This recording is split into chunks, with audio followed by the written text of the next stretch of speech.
할렐루야. 박수가 형식적으로 치는 것 같아요. 주님께 박수, 주님께 박수. 저도 다 압니다. 형식인지 진심인지. 잘 지내셨죠? 너무나 반갑습니다. 아주 오랜만에 또 뵙는 것 같고요. 일단 뭐 제 살아온 삶의 이야기 잠깐 나누면 9월 첫째 주에 아내가 또 병원에 가서 진단 결과가 또 나왔고요. 이게 암에 걸린 지 14개월째인데 뭐 사이즈가 0.43 이 정도인데 변함이 없이 똑같아가지고 앞으로 이제 1년에 한 번 정도씩 체크업을 하면 되겠다라고 얘기해서 우리 아무튼 기도에 감사합니다. 그래서 조금 더 이제 안정된 상태에서 이제 관리하고 또 몸을 돌보면 되겠다 생각이 돼가지고 너무나 감사했고요. 또 한 가지는 제가 책을 냈는데 책이 어려운 책인데 어려운 책치고는 좀 잘 팔리는 편이에요. 그래서 초판 2,000권이 2주 만에 매진이 되고 다시 청원을 또 찍어서 지금 또 판매 중이라는 얘기를 전해 듣고서 제 마음껏 좀 놀란 게 있어요. 제가 이제 미국 가서 원래 로스쿨 가려고 미국 가서 이제 법대 입학을 앞두고 있었는데 아침에 하나님께서 커피 마시는데 너 세상 로여하지 말고 내 복음을 변호하는 변증가 나의 로여가 되어야 된다 이렇게 부르심을 주셔가지고 그때 이제 아멘으로 화답을 바로 하진 않고요. 뭐 이렇게 변호사 사는 길이 너무 좋아 보이는데 이거 하려고 그러니까 좀 힘들어서 이런저런 생각하고 또 하나님 뜻을 확인하려고 기도하는 시간을 많이 가졌었고 주님께서 이제 응답을 다 해주셔서 사실 미국에서 제가 돈이 많아 공부한 건 아니고 한 30만 불 정도의 장학금을 받으면서 공부를 그렇게 하고 돌아왔거든요. 한동대에서 애들 열심히 가르치고 있긴 하지만 가끔은 이제 다른 교회에서 많이 그 변증과 세미나를 원하는 교회가 많이 있어서 이제 책을 쓰고 이랬는데 그래도 설마 잘 팔릴까 이거 출판사한테 괜히 부담 주는 거 아닐까 걱정도 되게 많이 했는데 우리 미디에이터 교회가 30권이나 또 사주셔가지고 제가 드려야 되는데 드릴 책이 사실은 없어요. 이 출판사가 10권밖에 안 줘가지고 뭐게 근데 아무튼 생각보다는 소요가 많이 있어서 계속 어느 정도 뭐 처음처럼 잘 팔리지는 않는데 어느 정도 계속 목회자들이 보는 책으로 소개가 돼서 참 기쁘게 생각하고 있었습니다. 또 한편에서 제가 어제도 서울에 온 거 아무도 모르시죠? 저 어제도 제자 결혼식이 있어가지고 서울에 와서 이제 또 기도하고 또 축복하는 시간을 그렇게 함께 가졌었고 또 포항 내려갔다가 또 자고 또 새벽에 또 올라오게 됐습니다. 그래서 제가 잘 모르시겠지만 동해 번쩍, 서해 번쩍, 남해 번쩍, 북해 번쩍하는 그런 삶을 지금 살고 있습니다. 아무튼 이런 와중에 또 뵙게 되니 너무 기쁘고 또 아무튼 우리 작은 공동체이지만 내가 또 협력 목사인데 저를 위해 사랑을 아끼지 않고 기도해 주셔서 너무나 감사하게 생각합니다. 제가 10월 달에는 제가 햄버거 한번 내도록 하겠습니다. 제가 한번 우리 박수 쳐서 분명히 햄버거 제가 내도록 하겠습니다. 우리 제가 기도하고 말씀 일단 말씀 먼저 읽도록 하겠습니다. 미가서 5장 1절로 15절까지 말씀인데 오늘 봉독할 말씀 같이 보도록 하겠습니다. 1절부터 15절입니다. 제가 한 절, 여러분들이 그 다음 절 교독하도록 합니다. 딸 군대여 너는 때를 모을지어다. 그들이 우리를 애워쌌으니 막대기로 이스라엘 재판자의 뺨을 치리로다.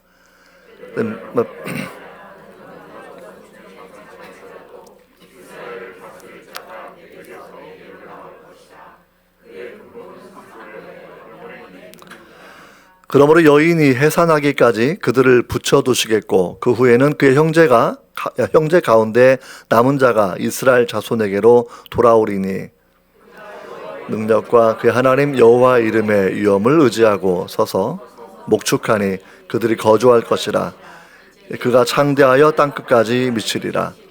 이 사람은 평강이 될 것이라. 아수르 사람이 우리 땅에 들어와서 우리 궁들을 밟을 때에는 우리가 7 목자와 8 군왕을 일으켜 그를 치리니 땅을 황폐하게 하며 님으로 땅 어기를 황폐하게 하리라.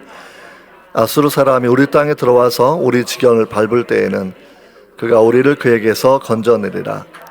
야곱의 남은 자는 많은 백성 가운데 있으리니 그들은 여호와께로부터 내리는 이슬 같고 풀 위에 내리는 단비 같아서 사람을 기다리지 아니하며 인생을 기다리지 아니할 것이며 남은 자는 여러 나라 가운데와 많은 백성 가운데 있으리니 그들은 수풀의 짐승들 중에 사자 같고 양떼 중에 젊은 사자 같아서 만일 그가 지나간즉 밟고 찢으리니 능히 구원할 자가 없을 것이라. 내 손이 내 대적들 위에 들려서 내 모든 원수를 진멸하기를 바라노라. 이는 내 군마를 내 가운데에서 멸절하며 내 병거를 부수며 내 땅의 성읍들을 멸하며 내 모든 견고한 성을 무너뜨릴 것이며 또 복수를 내 손에서 끊으리니 내가 다시는 점쟁이가 없게 될 것이며 내가 내게 새긴 우상과 주상을 너희 가운데에서 멸절하리니 내가 내 손으로 만든 것을 다시는 섬기지 아니하리라. 또 내 아세라 목상을 너희 가운데에서 빼버리고 내 성읍들을 멸할 것이며 같이 합니다. 내가 또 진노와 분노로 순종하지 아니한 나라에 갚으리라 하셨느니라. 아멘. 기도하겠습니다. 하나님 아버지 감사합니다. 우리 모든 삶 가운데, 성도의 삶 가운데, 가정 가운데, 기업 가운데 늘 은혜로 하나님 지켜주시고 다시금 거룩한 주일 주 앞에서 말씀을 나누게 하시니 너무나 감사합니다. 이 말씀을 하나님 읽고 우리가 함께 생각할 때 주의 성령님 성도의 마음 가운데 조명해 주셔서 깨닫게 해주시고 말씀이 영혼의 양식되고 말씀이 기도의 제목되고 말씀이 우리를 향한 주의 뜻이 될 수 있도록 하나님 도와주시기를 원합니다. 오늘도 함께 해주십시오. 예수님의 이름으로 기도합니다. 아멘. 오늘 말씀이 구약성경 미가서거든요. 미가는 김가 박가 미가 성이 미시라는 말은 아닙니다. 미가라는 선지자인데 마이카 이런 뜻인데 이름의 뜻은 여호와 같은 이가 있으리까라는 게 의문형이거든요. 그러니까 내용은 뭐냐면 하나님 같은 분이 없습니다라는 그런 고백입니다. 미가 선지자가 했던 신앙의 고백 7장으로 이루어진 짧은 성경인데 하나님 같은 분이 없다라는 신앙의 고백을 책 전체에 담고 있고요. 이것이 미가 선지서를 읽어갈 때 우리가 그 부분에 좀 집중하셔야 됩니다. 우리가 교회를 다니고 매주 예배를 드리고 기독교인 이런 칭호를 가지고 살아가고 있지만 정작 내 삶의 한 중간에서 내 마음의 한 중간에서 하나님 같은 분이 없습니다라는 사랑의 고백과 신앙의 고백을 우리가 정말 할 수 있는지 우리가 그런 생각을 해보시면 좋을 것 같습니다. 일단 미가 선지서, 미가서는 소선지서예요. 소선지서. 우리가 구약을 보면 대선지서가 있고 소선지서가 있어요. 대선지서는 이사야, 에레미야, 에스겔, 키가 2m 이상 이런 의미가 아니고요. 분량이 많아서 대선지서이고 미가 선지서, 비로소 호세아 이런 내용들은 분량이 작아서 보통 한 두루마리에 섞어서 썼기 때문에 우리가 소선지서를 이렇게 분류하고 있습니다. 미가 선지자는 이사야 선지자와 동시대에 활동한 사람입니다. 미가 선지자와 이사야 선지자는 주전 750년경부터 700년도까지 거의 그러니까 지금부터 저희로 말하면 한 2700년 전에 활동했던 그런 분들인데 2700년 전에 활동했는데 왜 그분들의 삶과 사역과 메시지가 오늘 우리에게도 어떠한 의미를 주고 있는지 하나님께서 구약에 하셨던 계시가 신약 시대 그리고 특별히 대한민국 사는 우리에게도 어떠한 의미를 주고 있는지 우리가 그런 내용들을 함께 해보시면 좋을 것 같아요. 자, 미가 선지자가 가장 이 내용이 유명한 것은 오늘 5장 2절입니다. 베들레헴 에브라다야에서 거기 메시아가 베들레헴 태어나는 것이 예언되어 있고 우리가 성탄절 12월 되면 동방박사 나오지 않습니까? 저는 주일학교 처음 다닐 때 정말 제가 숫기도 없는 지금도 이제 소리는 가끔 치지만 숫기는 없는 그런 사람이거든요. 말도 잘 못하고 이런 사람인데 교회 가니까 연극도 시키고 이래서 사람을 약간 액티브하게 만드는데 그때 잊혀지지 않는 연극 중에 하나가 동방박사 이런 연극이에요. 그래서 교회에서 했던 그 신비로운 그 이야기들 바라보는데 동방박사가 왔을 때 물었던 질문이 왕이 어디 나셨습니까? 라는 질문입니다. 누구한테 물어요? 그 무서운 헤롯 왕한테. 그러면 이시 왕조한테 와가지고 쉽게 말하면 고려 왕씨한테 와가지고 이시가 태어날 새로운 왕이 어디 있습니까? 이게 물어보면 고려 왕조가 가만 놔두지 않는 거잖아요. 헤롯이 자기가 그 가문의 헤롯 대제로 칭호를 가지고 있고 그 지역을 다스리는 분봉 왕인데 굉장히 그래도 아주 강력한 왕 중에 한 명이죠. 근데 자기가 왕인데 새로운 왕이 태어났냐고 동방에서 왔던 현인들이 물어보니까 굉장히 온건한 표정을 지었겠지만 마음속에서는 가만두지 않겠다. 당장 그렇게 생각했을 겁니다.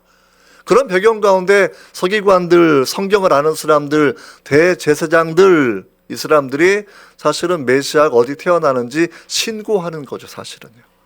메시아가 죽을 걸 이들은 아마 생각했을 겁니다. 그래서 당장 눈앞에 헤롯이 무섭기 때문에 헤롯을 통해서 내가 먹고 사는 사람이었기 때문에 헤롯 왕이 원하는 답을 아주 정확하게 성경의 지식을 팔아 넘겨서 자기들은 충신이 되고 또 메시아는 또 한번 이집트로 탈출해다 돌아오셔야 되는 그런 상황으로 사실은 그렇게 몰고 가고 있다라는 것이죠.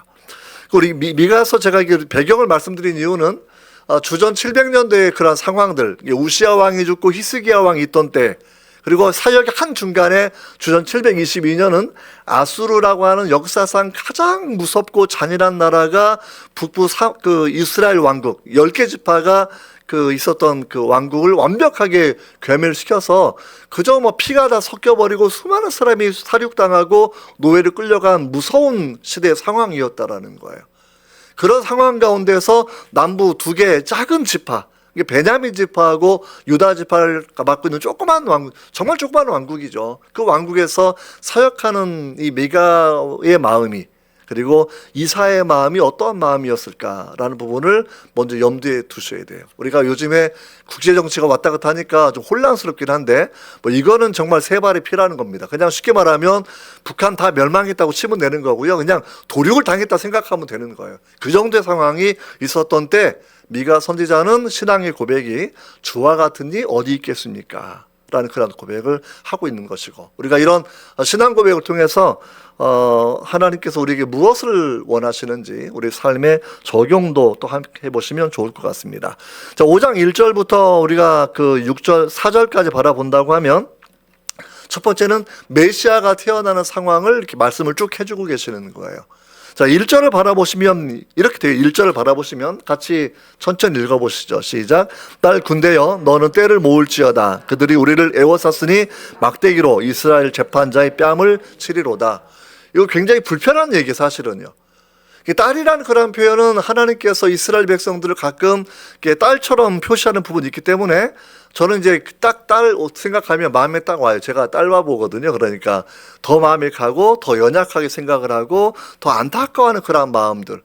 예수님께서 예루살렘을 바라보시면서 우시며 예언하셨을 때 예루살렘아 예루살렘아, 그렇죠, 암탉이 제 새끼를, 이런 표현이 나와 있는데 그때도 어머니의 마음, 어머니의 마음이나 딸의 이름으로 표현되는 것들은 되게 정이 있고 사랑이 있고 안타까운 마음들이 포함된 내용들인데, 그 내용을 바라보면 외국 군대가 와서 에워싸는 거고요. 그리고 외국 군대가 이겨서 자기 막대기로 이스라엘 재판자, 룰러, 왕의 뺨을 치는 장면이 나와 있는 겁니다. 이스라엘 민족이 사실은 망할 위기에 있는 상황에 있다라는 이 배경을 설명해 주고 있는 거죠. 메시아가 태어나실 때 다윗 왕, 솔로몬 왕, 가장 강력한 세 번째 왕으로 메시아가 태어나시는 것이 아니라 창세기 49장 10절을 바라보면 유다의 홀이 떠날 때가 있다라는 거예요. 홀이라고 얘기하는 것은 왕이 가지는 지팡이, 주권적 권세를 말하는 건데, 실루의 메시아가 오실 때가 되면 그때 상황은 뭐냐면 이스라엘은 주권을 잃은 상태이다라고 얘기하는 거죠. 헤롯 대제가 있었지만 완벽한 주권을 가진 때는 아닙니다. 완벽한 주권을 가진 때는 아니죠. 그 이전에 주전 160년경에 마카오라고 하는 그 형제가 난을 일으켜서 어느 정도 준 독립국가를 100년 정도 잠깐 유지한 때가 있었지만 역시 완벽한 독립국가를 이룬 때는 아닙니다. 특별히 유다의 가문하고는 관계가 없습니다. 하나님의 예언은 아브라함의 자손, 다윗의 자손, 그리고 그가 속해 있는 유다 지파에서 메시아가 왕으로 올 거다라고 예언을 그렇게 하고 있었기 때문에 우리가 그 부분을 먼저 염두에 두면 좋을 것 같아요. 근데 성경 읽으면 이제 단락이 막 나누어져 있는데, 이게 우리가 이제 이 가진 단락은 이제 70인역본의 흐름을 좀 반영해 놓은 거고요. 원래 유대인들의 맞소라 사본은 1절이 딱 붙어 있어요. 1절, 2절이 단락이 나눠지지 않고 함께는 그런 내용이라고 보시면 됩니다. 이런 배경 가운데 우리가 생각해 봐야 되는 것, 이스라엘 민족이 주권을 상실하고 어려울 때에 메시아가 오시는 거다. 그 역사가 어둠의 상황이 있었을 때 메시아가 오시는 거다라고 되어 있죠. 다니엘서 9장 25절 제가 말씀을 천천히 드릴게요. 이러므로 너는 깨달아 알지니라 예루살렘을 중건하라는 영이 날 때부터 기름 부음 받은 자 곧 왕, 이게 메시아예요. 메시아가 일어나기까지 7일에와 62일에가 지날 것이고 그 곤란한 중에, 어려운 중에 성이 중건되고 거리와 해자가 이룰 것이다. 뭐 이런 말씀이 있거든요. 그러니까 메시아가 와서 죽으시는 상황도 그 역사적으로 아주 어려운 때 오셔가지고 그때 메시아가 죽으시는 거고 결국은 성이 무너지게 될 거다. 이런 예언의 말씀이 여기에 포함되어 있다는 것을 바라보게 됩니다. 자, 여기에서 중요한 것은 하나님 같은 이가 없다라는 것, 그리고 이 하나님을 설명할 때 죄를 용서하신 하나님을 7장에 설명을 하고 있는데 죄 용서는 메시아를 통해서 이루어지는 속죄이기 때문에 미가 선지서 이 내용은 구약 성경에 있는 복음과 똑같습니다. 신약 성경의 복음, 메시아의 탄생과 그분의 죽음을 통한 속죄가 이루어지는 것들을 예언적으로 보여주는 내용이 여기 있다라고 그렇게 생각해 보게 되는 겁니다. 그래서 베들레헴 에브라다야, 이게 베들레헴의 의미가 뭘까요? 베들레헴의 의미는 뭐냐면 베둘레헴이라는 거예요. 농담을 잘 알아들으셔야 됩니다. 그래서 베들레헴, 좀 찔리는 것도 있는데요. 아무튼 이제 베들레헴 원래 떡집이죠, 떡집. 에브라다는 옛날 지명이에요. 옛날 지명. 우리로 말하면 삼한 땅 이런 지명인데, 그러니까 베들레헴 에브라다의 같은 의미인데 역사적으로 에브라다라는 것은 사무엘상 17장에 나와요. 뭐냐면 다윗은 유다 베들레헴 에브라다 사람이라라는 사람 2세의 아들이었다라는 거죠. 그러니까 에브라다는 베들레헴의 엣지명이고 아마 지역적으로는 베들레헴은 한 마을이고 에브라다 조금 넓은 의미를 지역을 포함하는 그런 단어다라고 생각하면 될 것 같습니다. 여기에서 이제 메시아가 예언되어 있는 거죠. 메시아 예언. 제가 제 책에는 예언 논증은 쓰지는 않았어요. 근데 곧 아마 쓰게 될 텐데 구약 예언이 참 많이 있는데 가장 중요한 예언은 메시아 예언입니다. 메시아 예언. 뭐 구약 예언이 1817개가 넘는다 이런 연구 결과들 많이 있고요. 저도 그 세보진 않았는데 그냥 그 책을 제가 알고 워낙 유명한 학자였기 때문에 그 정도 되겠지 저도 동의를 하고, 제가 생각은 이제 메시아 예언 이것만 저도 카운트를 해가지고 쭉 구절을 살펴봤는데, 이런 메시아 예언만 정확히 알아도 우리 한국 땅의 자칭 메시아가 정신병원에 있는 자칭 메시아 말고 교주로 활동하는 자칭 메시아가 50명은 넘습니다. 뭐 정명석이부터 해가지고 이만희 뭐 해가지고 전부 다. 근데 메시아 예언만 알아도 거기에 빠질 일이 하나도 없다라는 거예요. 첫 번째, 아브라함 다윗의 혈통이어야 돼요. 근데 그 인간들은 그 혈통이 아니지 않습니까? 기본적으로. 그렇죠? 태어나는 때가 지역이 베들레헴이어야 되는데 이 사람은 출생 지역이 대한민국이나 뭐 이런 데잖아요. 기본적으로. 출생 지역도 맞지 않아요. 언제 태어나야 되느냐? 헤롯 성전이 무너지기 전에 주전 70년 전에 오셔서 죽으셔야 돼. 그러니까 주전 70년 이후에 온 메시아는 전부 다 가짜입니다. 가짜. 그리고 결정적으로 성이 주시잖아요. 주 예수. 근데 주씨는 아니고요. 주라는 영어로 로드 이런 거니까 우리는 예수가 그리스도이고 예수 그리스도가 하나님이다 줄여가지고 주 예수를 그리스도라고 얘기하는 거예요. 그래서 또 뭐 주시에서 또 메시아가 온다 이렇게 얘기하면 또 새로운 이단이 나오게 되는 겁니다. 이렇게 여러분들이 바라보시면 좋을 것 같아요. 그래서 그 메시아가 오시는데 결국 십자가에 죽으셔야 되고 3일 만에 부활하셔야 되고 이거를 누가 흉내낼 수 있냐고요. 아무도 흉내낼 수 없죠. 태어날 때 태어나는 지역과 시대는 피동적으로 태어나는 거지 내가 꾸밀 수 있는 게 아니지 않습니까? 그리고 죽으시는 것은 뭐 정도령 우리도 정감록 예언이 있는데 뭐 왕이 된데 별 얘기 다 하는 거지만 어떤 성공을 얘기해 주는 거지, 성경의 메시아는 죽으시는 메시아예요. 오셔가지고 자기 생명을 다 내놓으시는 메시아. 이걸 여러분 누가 성취할 수가 있겠습니까? 결국 사실은 저는 보면서 성경이 제대로 가르쳐지지 않았기 때문에 한국교회가 정말 약하다고 생각합니다. 정말 약해요. 오늘 제목 중에 하나가 사실은 단비처럼 사자처럼 제가 뭐 시처럼 표현, 시가 아니라 성경 본문에 있는 그런 내용이거든요. 내용. 나중에 또 그렇게 제목을 뽑은 이유를 한 번 더 말씀을 드리려고. 이게 중요한 건 예수님이 주님이시다라는 신앙의 고백입니다. 예수님이 인간 지도자가 아니라 예수님이 하나님이시다라는 거, 하나님이시다라는 거. 이게 기독교의 핵심입니다. 근데 많은 사람들이 예수님을 모럴 티처, 도덕 교사로만 생각해요. 예수님을 나이 33세 주고 젊은 청년으로만 생각해요. 그래서 제법 유명한 원로 목사 한국교회, 이름은 얘기하지 않겠습니다. 예수님이 청년인데 나이 든 사람들한테 반말했겠느냐라고 얘기합니다. 정말 무서운 인본주의 사상이죠. 제가 미리 말씀드리면 우리 애들 영어 잘하는데 영어는 거의 반말입니다. 존댓말이 없어요. 그냥 mother, father 이 말 가지고 내가 나한테 지금 존대하겠지만 생각을 하는 거지, 굳이 mother, father 빼고 나면 친구랑 하는 말이랑 똑같은 문장을 쓰는 거예요. 배운 사람 안 배운 사람의 격식 있는 단어만 좀 달라지는 거지 문장 구조는 존대어가 없습니다. 히브리 헬라어 존댓말이 없습니다. 호격을 통해서 내용이 결정되는 거예요. 호칭에 대해서. 근데 감히 예수님이 젊은 청년인데 나이 든 사람한테 존댓말 해야지, 저는 그 사상이 한국교회에 퍼져나가는 게 정말 두렵습니다. 이제 예수님에게마저도 존대어를 내가 받아야 되는 거예요. 내가 나이 먹었는데, 쉽게 말하면. 예, 예수님을 하나님으로 바라보지 않고 그저 인간 청년으로 바라보기 때문입니다. 그런 무서운 사상이 온 세상 휩쓸어가고 있는 거고, 그런 맥락 가운데서 신학자들, 그런 사람이 있어요. 불투만도 있고 이런데, 그런 사람들은 성경에 있는 기적도 안 믿고 부활도 안 믿고 그러면서도 신학자라고 얘기하고 먹고 사는 사람들입니다. 제가 루이스를 좋아해요. 가끔 우리 학생들은 저한테 한국의 루이스라고 별명을 부르기도 하거든요. 전 또 이제 그 말을 기분 좋아하지 않고, 아니야, 루이스가 영국의 김기호야, 또 이렇게 얘기를 종종. 근데 영화인지 농담이에요. 루이스 훌륭한 사람인데, 아무튼. 근데 루이스가 했던 좋은 얘기가 있어요. 자기는 평생 소설가, 영문학자이고 소설 쓴 사람인데 소설과 역사서는 딱 보면 자기는 안다라는 거죠. 근데 복음서는 역사서입니다. 복음서를 가지고 소설이라고 말하는 사람들은 아마 평생 소설 몇 권 못 읽어본 사람일 거다라고 비판하고 있어요.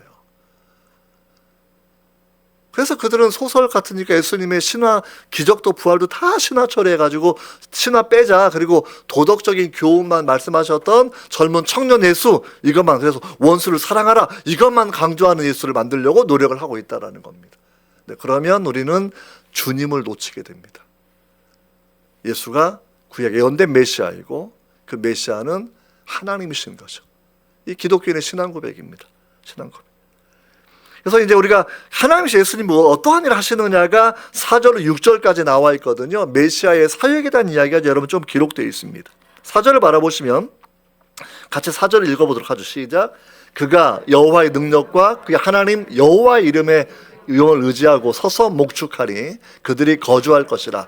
이제가 창대하여 땅끝까지 미치리라. 주님의 이제 초림과 재림이 얽혀져 있는 그런 문장입니다. 근데 중요한 건 이런 부분이에요. 그분이 목자처럼 활동하시는 것이라는 표현이 담겨 있죠. 하나님이 직접 오신다고 약속되어 있어요. 에스겔서 34장 25절, 에스겔서 34, 25절인데 그거를 잘 들어보세요. 내가 한 목자를 그들의 위에 세워 먹이게 하리니 그는 내 종 다윗이라. 그가 그들을 먹이고 그들의 목자가 될 거다. 네, 그리고 그 다음 구절을 바라보면 내가 목자로 갈 것이다 라고 하나님 지금 말씀하십니다. 그 상황 가운데서 다윗은 시편 23편에서 메시아 시편 22편이거든요. 그 다음에 여호와는 나의 목자신 얘기하고 있는 것이고, 그 다음에 요한복음 10장을 바라보면 예수님이 나는 선한 목자다라고 선언하고 있는 거죠. 구약성 예언의 성취가 이렇게 이어지는 맥락이라고 우리가 바라보시면 돼요. 선한 목자는, 나쁜 목자는 뭐냐면, 여러분 나쁜 목자는 그 5장 2절을 바라보면 뭐라고 되어 있죠? 5장 그 거짓 목자들이 보면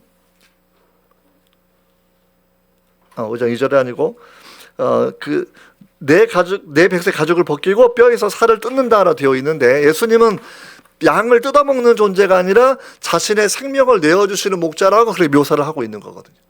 생명을 내어주시는 분, 내 살을 먹고 내 피를 마셔야 된다, 이렇게 말씀을 하셨던 분이 예수님이라는 겁니다. 근데 중요한 건 예수님이 어떻게 사역을 하셨냐면 4절 바라보시면 여호와의 능력을 의지하고 하나님의 이름을 의지해서 선한 목자 사역을 감당하시는 겁니다. 이게 우리한테 정말 중요한 저는 교훈이라고 생각합니다. 하나님의 아들 예수님께서도 하나님을 의지하고 살았다라는 거예요. 근데 이 땅을 살아갈 때 많은 사람들은 자기를 의지하고 살아갈 때가 많습니다.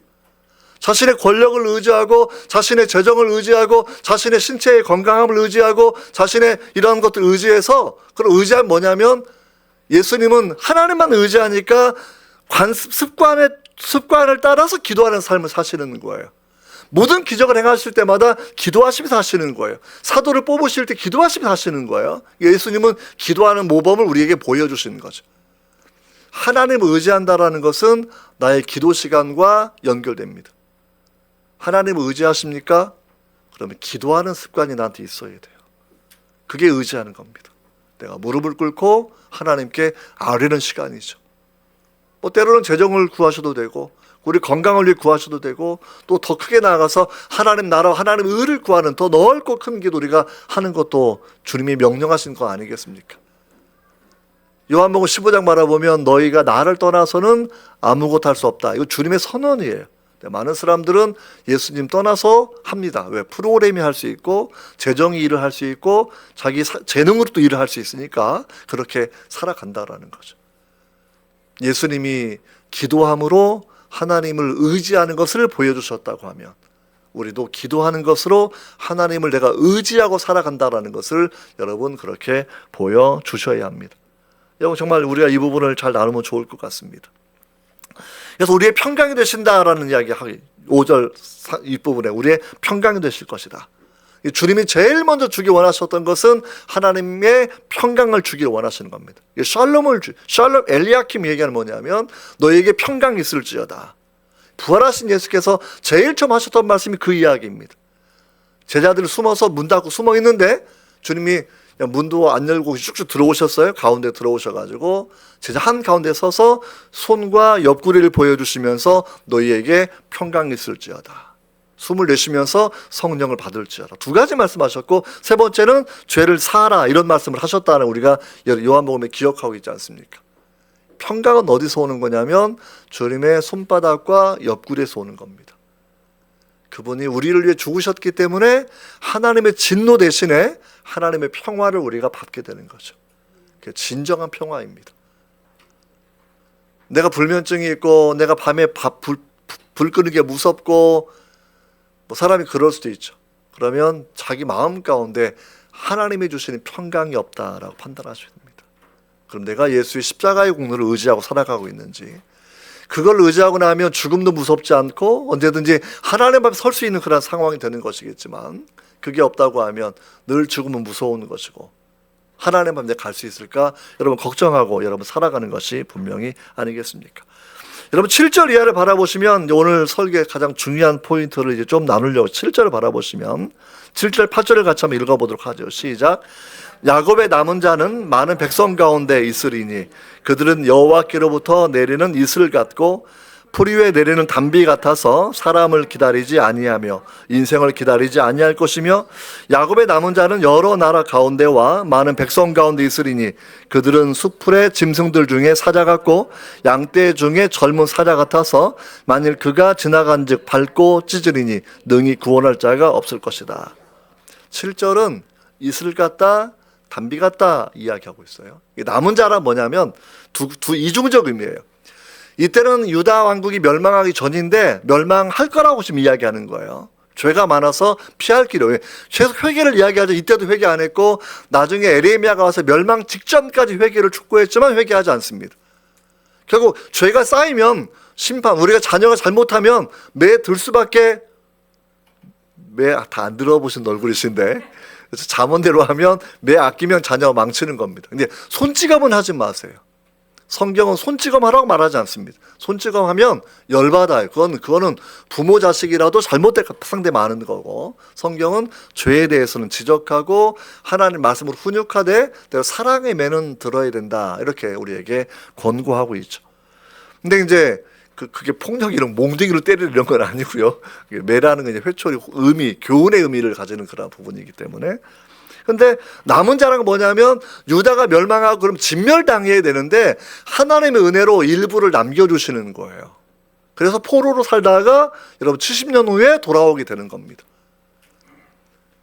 이게 하나님의 은혜죠. 바벨론에 여러분 끌고 갔을 때 나중에 이제 페르시아가 등장하고 고레스가 돌려보내게 되는데, 여러분, 바벨론 나라가 이스라엘 민족 그냥 다 시잡듯이 죽일 수도 있거든요, 사실은. 그럼에도 불구하고 남겨놓은, 그냥 남겨놓은 게 아니라 하나님이 다니엘을 먼저 보내서 최고의 총리가 되게 하셨고, 세 친구를 함께 보내셔서 120 관찰사, 이게 뭐 우리로 말하면 도지사, 주지사 정도 되는 건데, 도백으로 3명을 남겨놓아서 아주 행정력이 있는 관리를 미리 심어 놓아가지고 왕의 측근으로 일을 하면서 유다 백성도 보호하는 그 일을 그들 하게 되었다라는 거예요. 하나님의 놀라운 섭리입니다.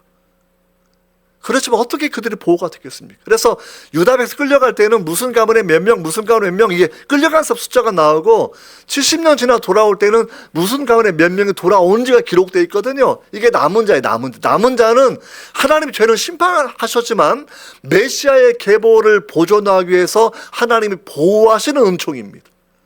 진노 중에라도 완벽하게 진멸을 안 하시는 거예요. 씨를 남겨놓고 그루터기 남겨놓고 메시아의 계보를 이어주시는 것.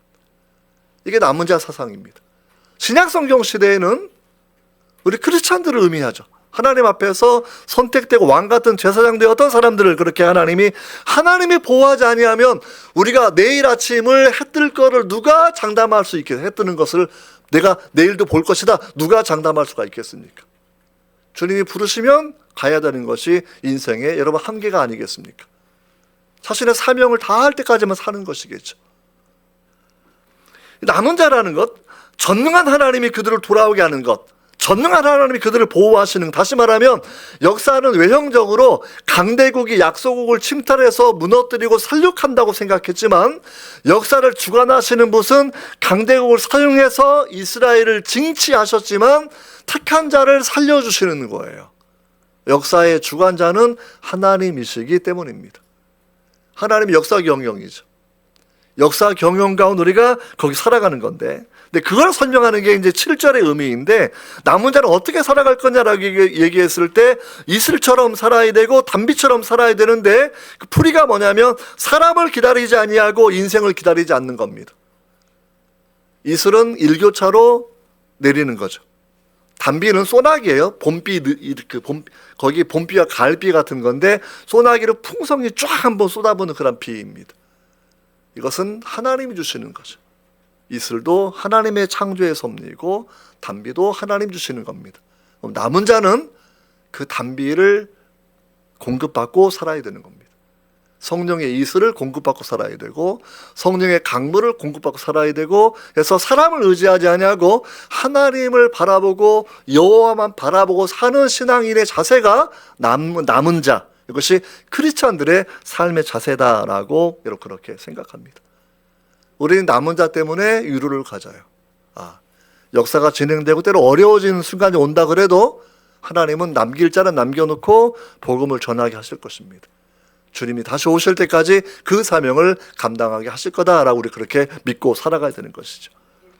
여러분, 근데 남은 자의 그 다음 내용이 젊은 사자 같다. 수풀 중에 사자. 저는 이게 되게 마음에 와닿았어요. 사자하고 고양이랑 헷갈려하는 분들이 있는데 달라요. 고양이는 이쁘죠. 이쁘고 사자는 용맹하고 무서울 정도입니다. 근데 크리스찬들이 되게 부드럽게 살아요. 강한 사자처럼 살지를 않아요. 제가 이제 사실 저도 정치적 발언 잘 안 하고 살아온 사람 중에 한 명입니다. 앞으로는 무지하게 많이 하려고 그래요. 제가 이제 도전받은 이유가 한 3주일 전 정도에 8월 말 정도 되어서 얼떨결에 유튜브에서 하윤중 목사님 짧은 3분짜리인가 그 짧은 동영상을 제가 보게 됐어요. 근데 그분이 이렇게 말합니다. 한국 교회는 미래에 어려워질 것입니다. 왜냐하면 좌파 운동가들과 좌파 사상가들은 끊임없이 이야기하고 여론을 조성하고 여론을 이끌어가고 그렇게 말하고 행동하면서 감옥 가는 것을 영광으로 알고 교도소 몇 번 갔다 오면 국회의원도 되고 그들은 그렇게 그쪽으로 집중해서 일을 한다라는 거예요. 하신 얘기가, 그런데 복음주의 기독교인들은 교도소 가는 거 무서워하고 다른 사람 기분 나빠할까 봐 무서워하고 진리도 말하지 않고 그저 우리는 나이스 가이, 저 사람 좋은 사람이야, 저 사람 젠틀맨이야, 이것만 바라는 게 삶의 목적이기 때문에 결코 기독교인은 좌파 못 이긴다라는 거예요. 결코 여론을 선도하지 못할 거. 그래서 한국교회가 나중에 어려워질 거다. 아주 짧은 짤이었는데 내 마음에 얼마나 큰 망치처럼 울림이 왔는지 그 다음부터 저는 설교가 달라졌어요. 여러분, 사자처럼 되셔야 됩니다. 청년들에게 진리를 말해. 비진리 시대에 진리를 말할 수 있어야 돼요. 무도덕의 시대에 절대 도덕을 말할 수 있어야 돼요. 무신론의 시대에 하나님의 존재를 말할 수 있어야 돼요. 성경에 입에드는 공산주의 싫다고 말할 수 있어야 되는 거죠. 진화로 틀렸다고 말할 수 있어야 되는 거죠. 예수님은 창세기 49장 바라보면 유다의 사자라고 나와요. 사자. 그러니까 C.S. 루이스가 아동용 소설을 쓴 것이 나니아 연극이거든요. 나니아 연극 우리 안 보신 어른이 대부분이지만 소설만 해도 이미 15년 전에 1억 권이 팔려. 1억 권. 전 세계 80억인데 8명 중에 1명 그 책 가지고 있어요. 쉽게 말하면요. 거기에 예수님을 어떻게 묘사하냐면 아슬란은 사자예요. 사자. 그 사자가 죽기도 하지만 그러나 한번 표하면요, 그 와인 위치 있잖아요. 그 하얀 마녀. 그렇죠? 걔가 막 무서워 쩔쩔매고 막 뒤로 넘어가 막 그런다고요. 예수님 십자가 죽으셨지만 힘이 없어 죽으신 것이 아니라 우리 죄를 속죄해 주시려고 죽으신 거고, 주님은 세상을 향하여 표하는 유다의 사자라는 거죠. 역사의 창조주라는 거죠. 그리고 남은 자가 비실비실거리고 살아가는 것이 아니라 남은 자가 이 땅에 남아있는 크리스찬들은 진리를 말하는 담대함을 가지고 살아가야 된다라는 거예요. 여러분, 말하셔야 됩니다. 말하지 못할 때가 올 것입니다. 전도하셔야 됩니다. 전도하지 못할 때가 올 것입니다. 우리는 북녘 땅만 해도 전도하지 못하는 사회인 걸 알고 있지 않습니까? 중국 땅만 해도 기독교인의 자유가 없는 걸 분명히 알고 있지 않습니까? 이슬람 지역만 나가도 정말 교회 생활하기 어려운 거 다 알고 있지 않습니까?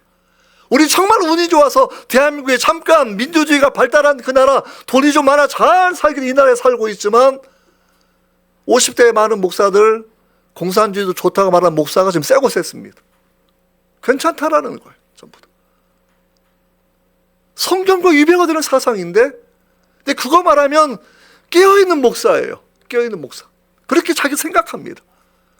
그들이 그런 얘기하는 것은 정치적 발언이 아니라고 생각해요. 근데 늘 보수적인 사람들이 이 사회를 하나님의 나라로 지켜야 되고 복음의 가치를 지켜야 되고 민주주의도 지켜야 되고 공산주의도 반대, 그러면 정치적 발언은 다 싫어하는 그 사람들이. 어쩌다가 이렇게 되었는지. 사실은 저는 그 짧은 동영 바라보면서 좀 나도 깨어야 되겠다. 이제 학교 은퇴 이제 사실 6년 반밖에 안 남았는데, 남들이 말하면 또 교수는 철밥통인데 뭐 무섭다고 말을 하지 못하고 사는가. 이제는 말을 좀 하고 살아서 청년들에게 옳음과 그름을 구분해 줄 수 있는 틀을 더 말해야 되겠다. 그런 생각들을 하게 됩니다. 근데 중요한 것은 뭐냐면 어떻게 사자처럼 살 수 있는 거죠. 그게 문제잖아요. 어떻게 사자처럼 사는 거예요. 예수님 선한 목자인데 어떤 때 사자처럼 사시는 거예요. 결국 주님은 타협하지 않았어요. 그게 아까 읽었던 것처럼 여호와의 능력과 하나님의 이름을 의지하고 살아가는 삶이죠. 그럼 우리 수준에서는요. 이게 오늘 읽지 않았는데 3장에 그 비밀이 나와요. 3장 8절. 성경 한번 넘겨보세요. 3장 8절. 같이 한번 읽어보겠습니다. 성경 3장 8절이요. 시작. 오직 나는 여호와의 영으로 말미암아 능력과 정의와 용기로 충만해져서 야곱의 허물과 이스라엘의 죄를 그들에게 보이리라. 방법은 이거밖에 없습니다. 여호와의 능력으로 충만해지면 용기가 생기는 거고, 지혜가 생기는 거고, 담대함이 생기는 거고, 분별력이 생기는 거고. 그러면 한국의 크리스천들이 사자처럼 안 살고 고양이처럼 사느냐? 성령 충만하지 않으니까. 두려우니까. 내가 가진 것 잃을까 봐 두려우니까. 다른 사람에게 좀 나쁜 소리 들을까 봐 내가 또 두려우니까.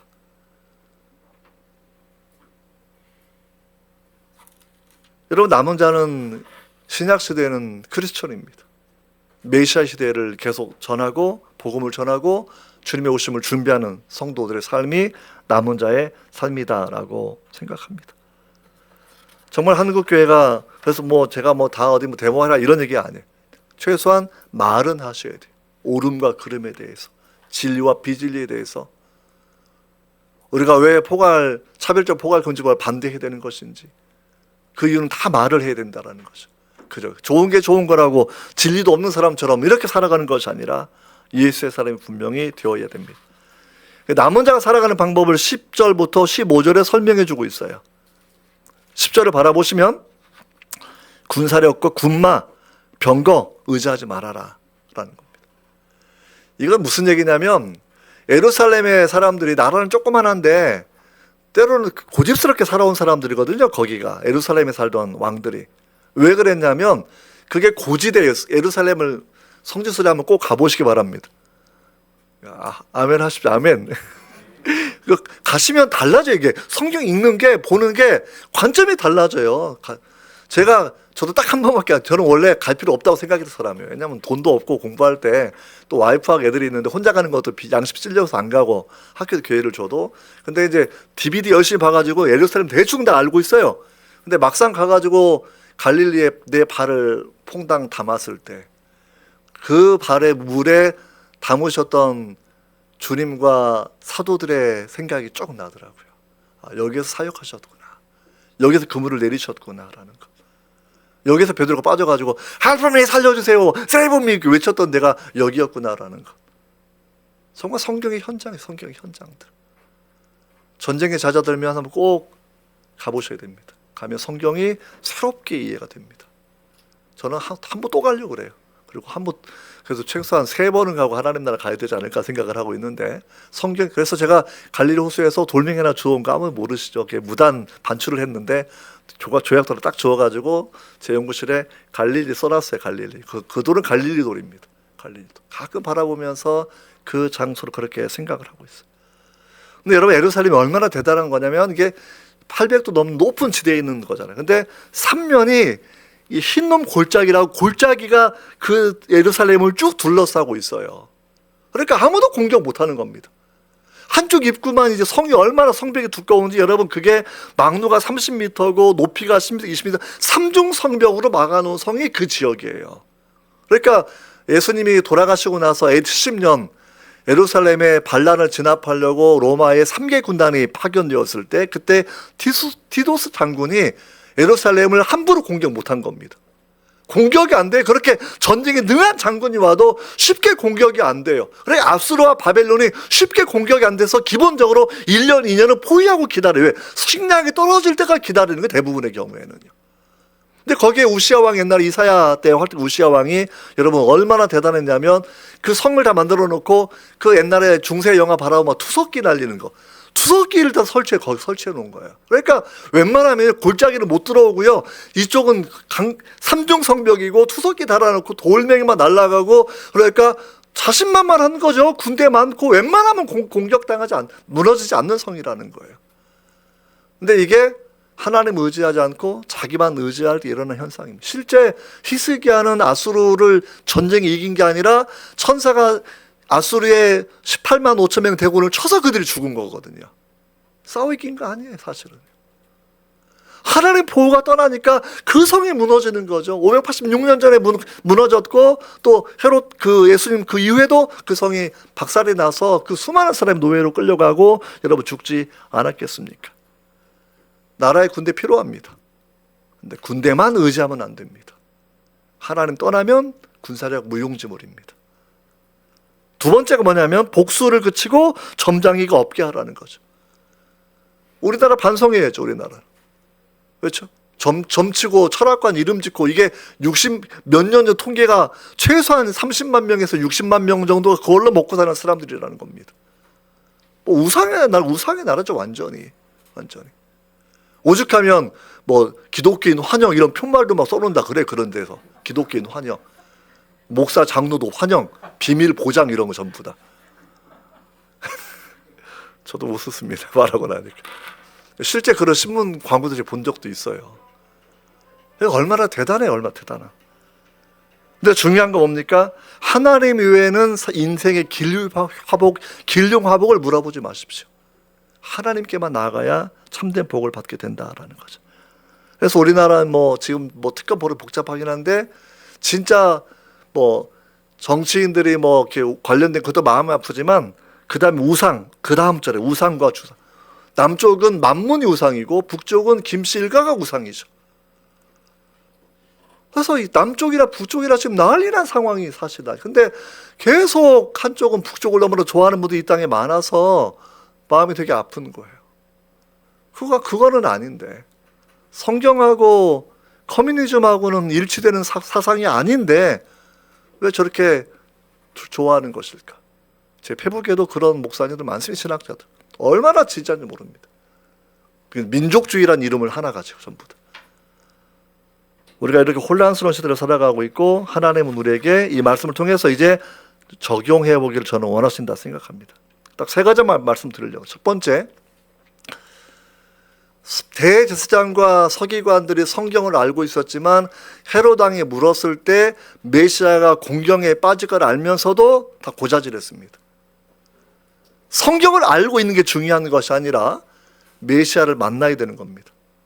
성경을 알고 있는 게 중요한 게 아니라 더 넘어가서 성경에 있는 하나님 같은 이가 없다라는 고백을 하고 살아가는 게 너무나 중요하다라는 거예요. 내 삶을 인도해 주시는 분, 내게 응답해 주시는 분. 그렇다고 뭐 무조건 기복신앙을 제가 말하는 게 아니에요. 때로 주께서 말씀하신 것을 십자가 지고 나를 따라오라 말씀하셨기 때문에 성도가 사실은 고통받는 게 맞습니다. 전체적으로는 고난의 길이 많이 있겠죠. 우리가 헤롯 왕에게 충성했다. 다시 말하면 권력자들의 입맛에 맞게 성경을 왜곡하고 있지는 않은가라는 부분들. 그런 분들이 많은 것 저는 느끼게 돼요. 오늘 아침에도 오면서 페북 잠깐 보다가 서울에 뭐 몇천 명 모인 대형교 목사가 또 그 입장에 서가지고 뭐 어느 신학자가 쓴 건데 약간 좌파 사상가인데 그것도 옳다라고 막 하고 꼭 읽어보라고 올리고 그런 많은 사람들이 좋아요 누르고 뭐 사랑해요 뭐 누르고 난리도 아닌 것을 바라보면서 이렇게까지 왜곡됐구나 생각합니다. 두 번째 메시아를 바로 아셔야 됩니다. 선한 목자로 오신 메시아. 그럼 우리는 그분의 양이죠. 양은 뭐예요? 염소 아니죠? 양입니다. 따라해 볼까요? 자기 성씨에다 뒤에 양자 붙이면 돼요. 저는 김양입니다. 시작. 다 안 하신 분은 양이 아니고 뭐 그럼 뭘 고양이 그렇죠? 다시 한번 자기 성씨에다가 양을 붙여가지고 저는 김양입니다. 저는 네. 할렐루야. 예수님의 선한 목자됨을 인정하고 그분의 지도를 받고 내가 살겠다라는 거죠. 말씀대로 살겠습니다. 순종하고 살겠습니다. 우상 숭배하지 않겠습니다. 만몬 섬기지 않겠습니다. 이런 부분들. 그래서 우리가 이걸 바라보면서 메시아 시대 그리고 마지막 주님께서 하나님을 의지하고 살았다고 하면 그리고 미가 선지자가 3장에 얘기한 것처럼 내가 여호와의 능력으로 말씀하고 있는데 내가 기도 시간이 주님을 의지하는 것을 보여주는 거다라고 해서 여러분 기도 시간을 지금 제가 조사는 안 하겠지만 다 담임 목사님들 고백을 하십시오. 몇 분 기도하는지 해가지고 기도 시간 배가 운동 하셔야 될 겁니다. 내가 조금 더 무릎을 꿇어야 되겠다. 조금 더. 그런 은혜가 여러분께 있기를 주의 이름으로 축원합니다. 말씀을 잠깐 기억하면서 좀 기도합시다. 하나님, 이슬처럼 단비처럼 하나님의 은혜만 받고 살게 해주십시오라는 그런 기도를 하면 좋겠고요. 내가 세상을 이겼으니 담대하라 주님 말씀해 주셨는데 하나님 나도 담대하게 복음을 전하고 담대하게 십자가의 도를 전하고 진리를 말하는 용기를 갖게 해달라고. 이 두 가지를 놓고 또 잠시 한번 기도하기를 원합니다. 기도하겠습니다. 하나님 아버지, 성령의 단비가 필요합니다. 성령의 이슬 같은 은혜가 필요합니다.